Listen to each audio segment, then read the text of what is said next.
This is a Neuro Bass. To start making one, we need a sound source. Let's just start with a saw with some detuning. We then put it through some kind of non-linearity, like a distortion, saturation, OTT, compression, whatever. After that, we need a filter with some LFOs on it to add a bit of movement. We use this filter to drive another non-linearity.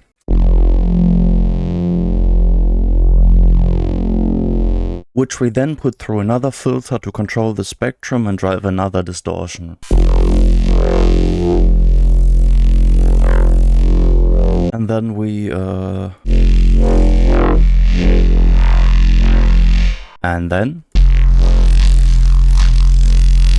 yeah, that's Neuro Bass, that's how they all work. We build a chain like this, record its output, and then chop up the best bits into a cool beat. All the finesse and variation really lies in picking the right ways of filtering, adding movement and non-linearities for initial sound source, and then stacking them to make it sound more and more interesting. So that's what these tips will be about, increasingly advanced ways to create sound sources, filters and non-linearities. You should try to expand your sonic palette. After some experimentation, you'll develop your own intuition for making these Neuro Basses and any other kind of sound really. Starting with some options for the sound source, the traditional choice is a respace. You get this by detuning two saw waves against each other, which will get you this kind of phasing effect between the two. You can almost think of this as a first case of filter movement if you want. You can see how the harmonics change in loudness over time here.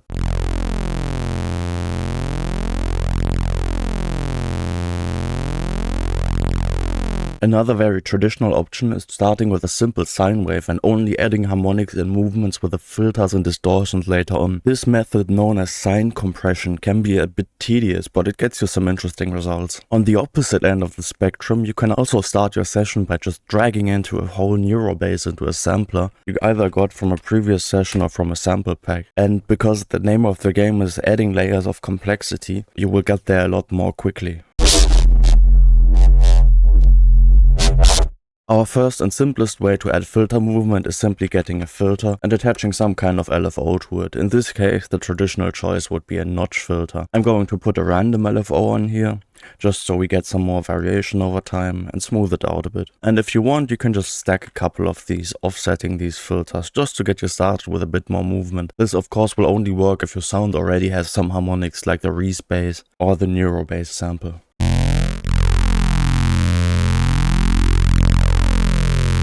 Since an EQ is just a few filters packaged up together nicely, this can be a way of adding a lot of complexity at once. Just add loads of bands in an EQ, both peaks, notches, low passes and so on, and map some random LFOs to the frequencies, to the gains, and listen for which kind of modulation ranges sound best. When it comes to distortions, you can just experiment with lots of different kinds. Of course, your stock plugins will be plenty already. I often like just having some kind of distortion plugin with a random button in it and hitting it a couple of times till I find something cool. This is a nice way to make the process a bit more fun and fast.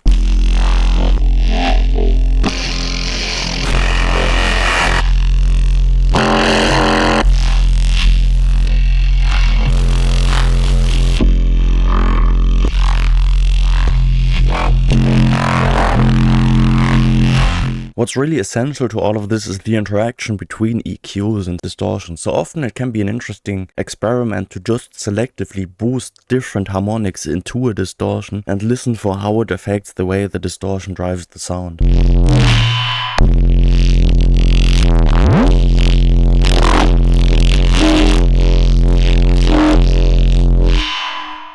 Since fast-moving compressors act as a kind of distortion, you can just use a compressor with zero attack and release time to add additional harmonics into your sound. This is why the method is originally called sine compression. Because we are filtering so much, certain frequencies will often be underrepresented in our sound. This is why spectral compression or multiband compression effects like OTT will be so useful in kind of bringing back all frequencies areas to the front to really get a big and nice bass sound.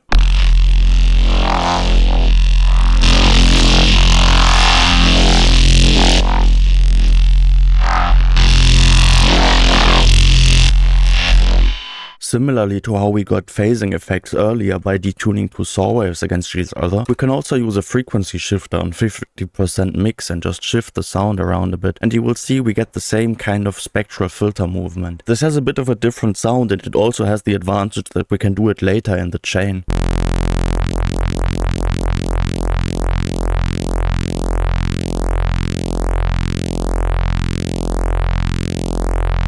A phaser effect is really just some moving filter peaks, so why not use that to drive our distortions differently? The speed simply controls the LFO speed, and the depth, the modulation depth of these filter peaks in the phaser.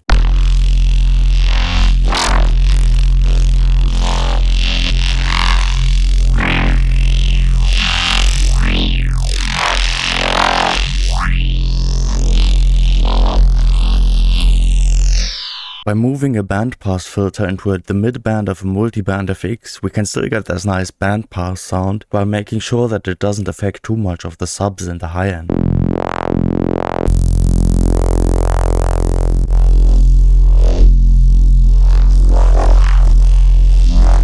Another way I like to add some movement before my distortion to drive it a bit differently is using a tremolo effect. In my experience, this usually sounds best if we random LFO the rate a bit, just to get some more variations and the kinds of movements we get. Of course, for added interest, we can also do this in multiband. Just place the stereo into all the chains or select the chain that you want to affect. You could also do this for left-right processing or something like that.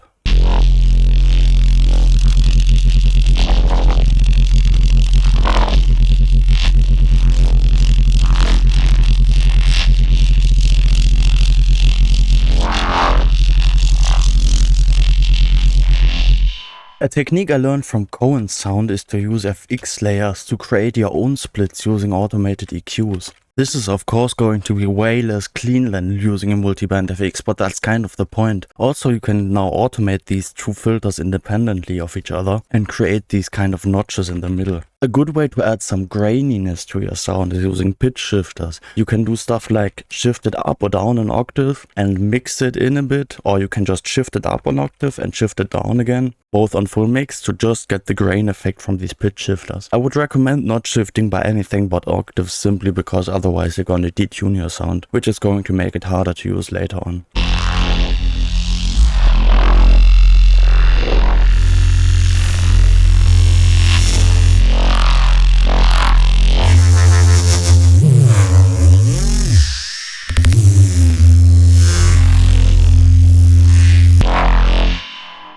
Going back to the sound source, another interesting potential source is using the organ effect in pure mode and simply automating the stops. Each of these represents a sine wave at a different harmonic. I've just mapped some random LFOs to it. Keep in mind that the lowest stop is going to be an octave below your fundamental, so depending on your MIDI note you might want to keep it disabled. To add some physical resonance to your sound, you can use a comb filter, probably tuned to the note that you're using. You can simply type in note values into this frequency selector here. Of course, you can also place this in parallel chains and filter the in and output.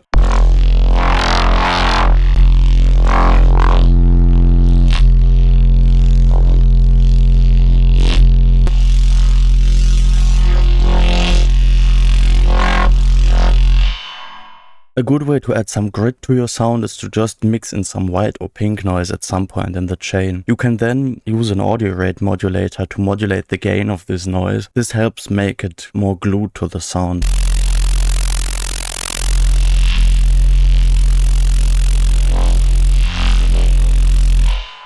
Place these in a stereo split to get wider noise.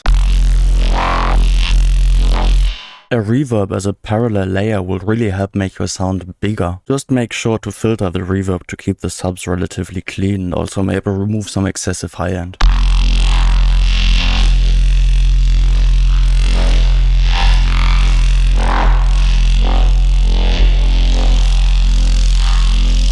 A trick to take this to the next level with some extra movement is to put a bandpass filter before your reverb or delay and modulate it. This way different frequencies will ring out through the reverb or delay at different times, creating some additional interest and layers that move independently of each other.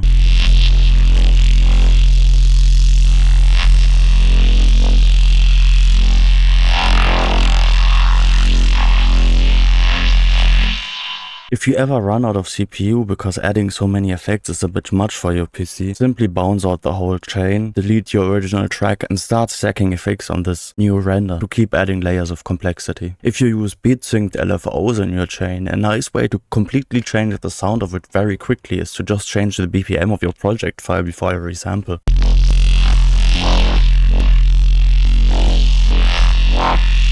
Maybe you find a speed at which it sounds cooler. A modulated frequency split with different chains at different volumes is pretty much the same as a spectral phaser, just with a lot of bands.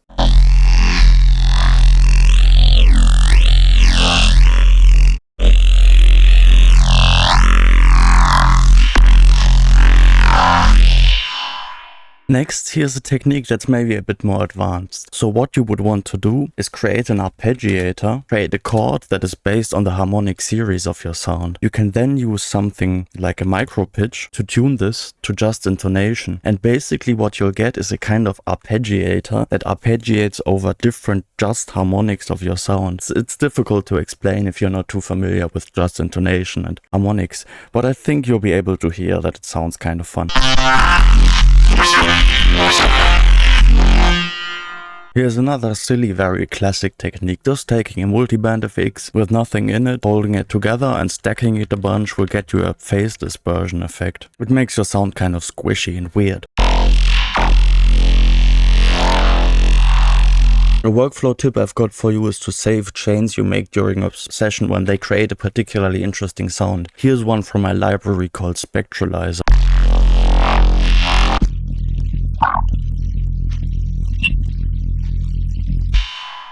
Building a library of these can get you to very interesting sounds very quickly. At the end of my sessions, after I've already made some recordings, I usually get a bit bored of my sound and I just start switching FX chains around and seeing what happens. This is mostly where the most interesting sounds happen.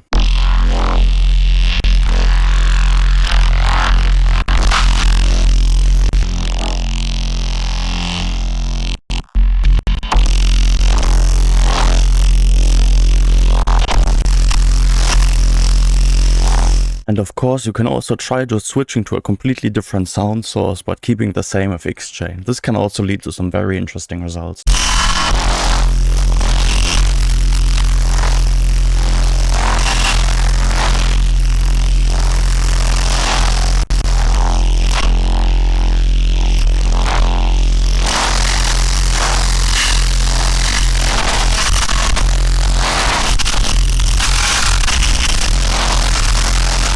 That should be enough tips to keep experimenting for a while. If you ever feel like learning more, I recommend Alchemy's Comprehensive Guide to Neuro Bass. That guy kind of dedicated his life to perfecting this style of sound design. If you want to see more sound design tutorials and support these free videos, take a look at my channel memberships. I've got loads of bonus tutorials waiting for you there. I also offer private lessons. All links in the pinned comments.